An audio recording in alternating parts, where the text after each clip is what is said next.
भूमनपुर नामक एक गांव में राजू नामक एक धोबी और उसकी बेटी रेखा रहते थे।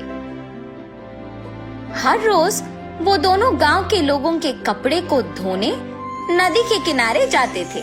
वहां वो कपड़े धो के सुखाते थे और तब सूखे हुए कपड़ों को उनके घर ले जाते थे। राजू उन कपड़ों को इस्त्री करता था और रेखा इस्त्री किए हुए कपड़ों को तय करती थी। तब जिनको जो कपड़े लौटाना है उन्हें अलग अलग जमा करती थी। ऐसे हर दिन वो मेहनत करके पैसे कमाते थे और ऐसे ही कुछ दिन बीत जाते हैं। एक दिन नदी के किनारे जब राजू अपनी बेटी के साथ कपड़े धो रहा था, तब एक भूत उन्हें देखना शुरू करती है।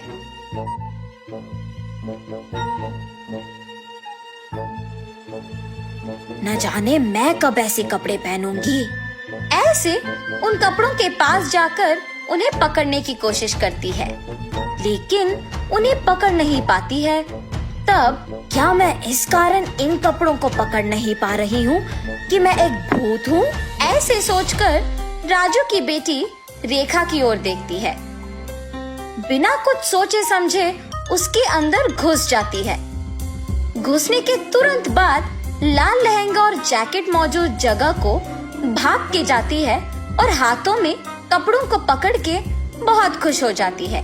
बेटी को ऐसे अजीब तरह से पेश आते देख राजू कहता है, हाँ क्या हुआ तुम्हें रेखा? वहाँ खड़ी हो, बहुत सारा काम है, चलो। लेकिन रेखा में भूत घुसने के कारण वो कुछ नहीं कहती है। तब राजू उसके पास जाता है। रेखा गुस्से से अपने पिता की ओर बड़ी आंखों से और लंबी नाखून के साथ देखती है। उसे ऐसे देख उसके पिता डर जाते हैं।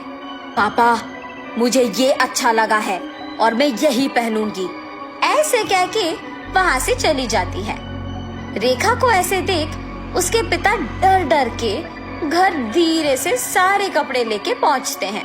तब तक रेखा वहाँ उसको जो कपड़े पसंद आए वो सारे पहन के तैयार होती है। अपने आप को वो सुंदर कपड़े पहने हुए आईने में देख बहुत खुश हो जाती है। हम सबको वो दिखने में रेखा थी, मगर उसको उसकी असली रूप एक भूत के ही रूप में दिखती थी। और ऐसे ही हर रोज आए हुए कपड़ों में अपने पसंदीदा कपड़े चुनकर उन्हें पहन के तैयार होके अपने आप को आईने में देख खुश होती थी। दिन प्रतिदिन उसका तैयार होने की चाहत बढ़ती जाती है। राक्षस की तरह अपनी बेटी का व्यवहार देख राजू परेशान होता था, मगर अपनी बेटी की सच्चाई को किसी से कह भी नहीं पाता था, और अगर कहा भी तो वो ये सोच के डर जाता था कि उसका नतीजा क्या होगा। एक दिन जब गांव के जमींदार राजू को धोने के लिए कपड़े लेने के लिए बुलाते हैं, तो राजू वहां जाता है। कपड़े लेके जब राजू वापस घर पहुंचता है तो सारे कपड़े बाहर निकालता है। तब रेखा उन कपड़ों के पास आके उसमें पीले रंग लहंगा और लाल जैकेट लेके वहां से चली जाती है। जब राजू को कपड़े लौटाने का समय आया तो वो देखता है कि उसमें पीली लहंगा और लाल जैकेट नहीं है। तब वो सोचता है कि जरूर ये रेखा के ही पास होगा। रेखा के कमरे में जाके देखने पर वो उन्हीं कपड़ों में तैयार होके आईने के सामने खड़े होके अपने आप को देखते ही रहती है। आईने में भूत का डरावना चेहरा देख राजू डर के मारे चिल्लाता है, हाँ? तुम यहाँ क्या कर रहे हो? राजू उसके ऐसे पूछने पर कांपते हुए कहता है, अम्मा, आपने जो कपड़े पहना है वो जमींदार की बेटी की है। इनको आज उन्हें लौटा देना है, कृपया उन कपड़ों को दे दो। हाँ? क्या? कपड़े? बिल्कुल नहीं दूंगी, जाओ यहाँ से। ऐसे कपड़े उनके पास बहुत होंगी, अगर आप अभी इन कपड़ों को वापस कर देंगे तो और भी कपड़े लेके आऊंगा। अब अगर मैं इन कपड़ों को नहीं लौटाऊंगा तो मेरा व्यापार नहीं चलेगा। मैं हाथ जोड़ के विनती करता हूँ, वापस कर दो, तुम मेरी बेटी नहीं हो। हा हा हा, सही पहचाना। हाँ, मैं तुम्हारी बेटी नहीं हूँ। ऐसी और कपड़े हैं? हाँ, बहुत सारे। तो फिर इन कपड़ों की मुझे क्या जरूरत? ऐसे कहकर उन कपड़ों को वहां छोड़ के हवा में उड़ के गायब हो जाती है।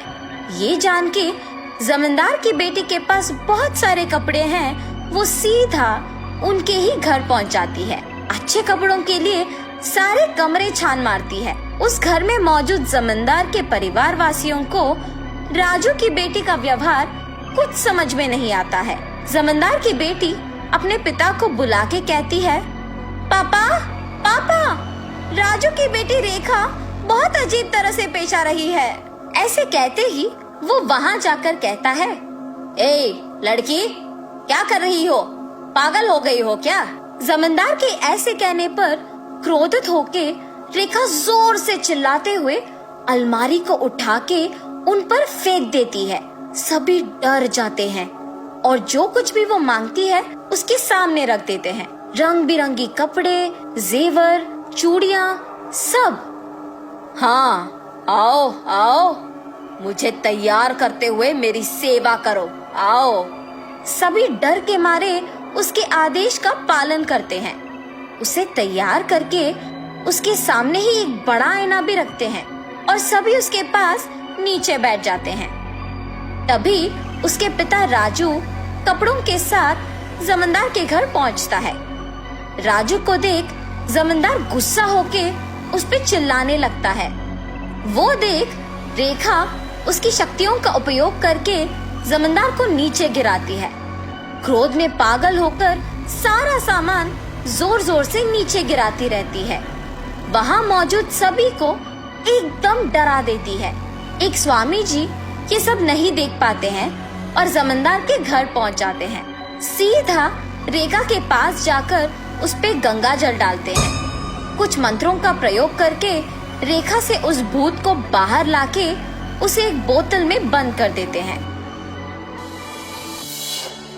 भगवान के रूप में आकर आपने मेरी बेटी को बचाया।